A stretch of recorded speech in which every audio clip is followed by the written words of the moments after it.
morning, everyone.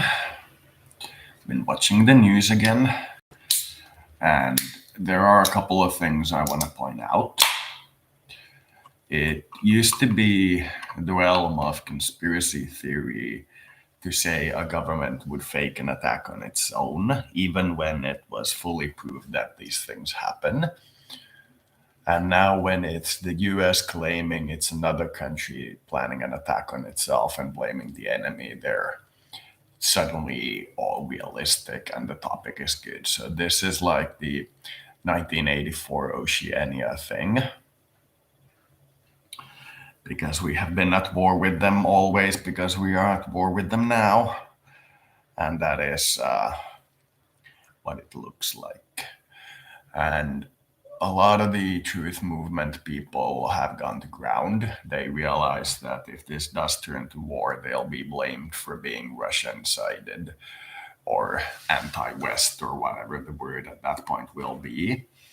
But a lot of them have noticed that if this does indeed go to war, they'll be in trouble. And like I said many times in my various things, I'm not worried about the Russians. We, as Finns, have over the past 10,000 years waged some amount of wars with them. And we're still around. Worst that can happen is they manage to occupy Finland. They'll be in power maybe 100 years, maybe 50, maybe even 10 years. And when they're at their weakest point, we'll rebel and be independent again. That's the way it goes for us. We're not worried. If it does go to war, it'll go to war, and tough titties, war's gonna be war. But what I am worried about is this. None of this translates, but the Finnish word is pullamössä, which roughly translates as the mush of those little cream tart things that we call pulla, which roughly translates as like Berliner or whatever.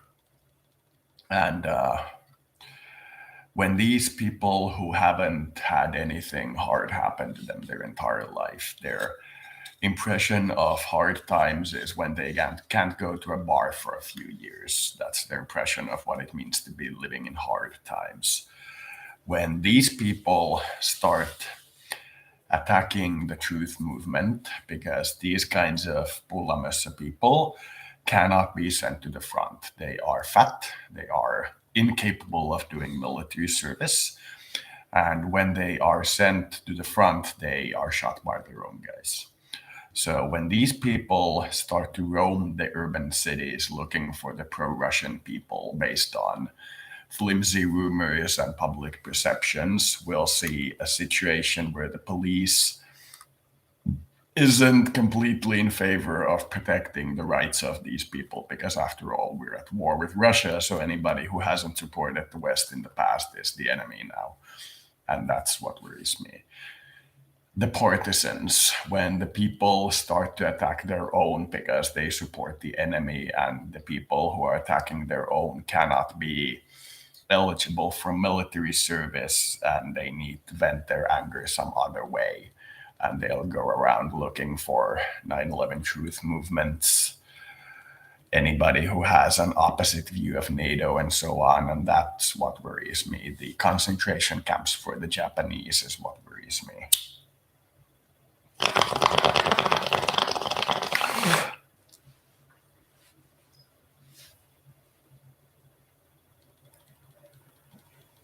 There are serious overlapping historical points of view between this year and 1942, when the Axis believed that they could take Russia's oil production for themselves and just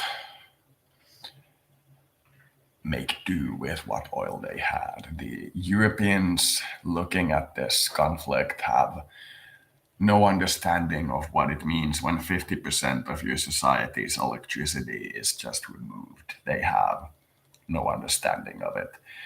They are the people who think Russia is weak because it's an energy supplier. and these people are out of their mind. When this does actually go to war, if this does go to war, and Russia shuts off the gas and oil supplies to Europe, it will not be 1970s oil crisis. It will be 1940s oil crisis. And because EU is quite determinedly trying to get away from coal and nuclear and be all renewable, they don't have anywhere near the domestic capacity that they can quickly power up to keep their economy going. So the US is noticing that it's losing its economic war to China, and they will be overtaken by the Chinese in a matter of years or at most a decade. They realize that they have to act quick while they still have the military edge but have already lost the economic edge. So this reminds me of the 1940s when the Germans thought that because they had the military edge, they could attack the economic superpowers like the US and Russia. And now it's the Western nations thinking because they have the military edge, they can attack China and Russia. And they are expecting to be able to supply both their military industry, and some form of civilian society at the same time with just imported American light natural gas and some renewables in Europe. And that's not gonna work. You are gonna have an insanely bad time if you try that. And the only thing I can tell you is that, to me, what worries me is not Russians. We've had many wars with them, and we will most likely in the future continue to have many wars with them, such as the way of neighbors. What worries me is twofold. When you have a superpower about to be overtaken by another superpower, and the superpower about to be taken is militarily more powerful, there is a strong possibility that they will resort to their military to solve the issue. And that is why I think the US has said things like they won't allow peacekeepers into Donetsk and Ukraine, and many other things like that, that to me point the picture at somebody who doesn't want neutral, critical observers in the front line. Russia has asked for them. And if Russia was the one planning to fake an attack, why would they ask for UN peacekeepers to stand there and observe their faking procedure? While the US has openly said that they won't allow United Nations peacekeepers into the east of Ukraine. I even have their speeches recorded and on my channel if you want to see what they said. But the reality is that if you are blaming your enemy for faking an attack, while at the same time saying that you won't allow neutral observers to stand in the middle to see which one is actually doing the fake attack, then you don't have much credibility in my book. If the US had asked for peacekeepers, Russia had declined. And then the US said that Russia is planning an attack and thus can't allow the peacekeepers because they would see which side the attack comes from. Then it would be credible. But if the US is saying that they don't want to allow peacekeepers because they would only help Russia, and then they say that Russia is planning a covert operation to make it look like the Ukrainians are attacking them, while the Russians, have asked for peacekeepers and the West has declined, there isn't much in terms of human rights or others that can be discussed at such point. The reality is that if your opponent asks for international peacekeepers and you refuse, then your stance in the global thing is pretty low. But I've said this before, I'm not worried about the Russians. If it does come to the kind of war that is nuclear, then I've been homeless before, and if I survive the initial blast, it's not that much different. But what I am worried is the roving bands of raiders phenomena, which will happen if this gets really bad. And these people are the kinds of people who would take it upon themselves to increase the national spirit of unity by essentially attacking anybody who happens to be anti West in any way. And this is what worries me, the military being so weak that they cannot protect the people who do not agree with the West but will still prefer to be in the country. And once these people are attacked and they are, in the views of the public, pro Russian, and the police don't defend them, we will see a situation where Russia might be involved, even if the war is not otherwise involving them, just to protect their supporters.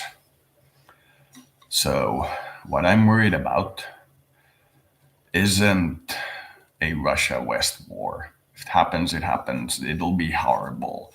It'll be unbelievably bad. But I'm not really worried about it because war is war. Once you've been in the bottom of society for a while, war is just the rich people feeling what you feel every day. What I am worried about is the partisan activity, the very obvious media bias where if you say anything pro-Russian, just such as saying where was the US approval for their invasion of Iraq, for example, you will be flamed for being pro-Putin, which couldn't be further from many of these people's opinion.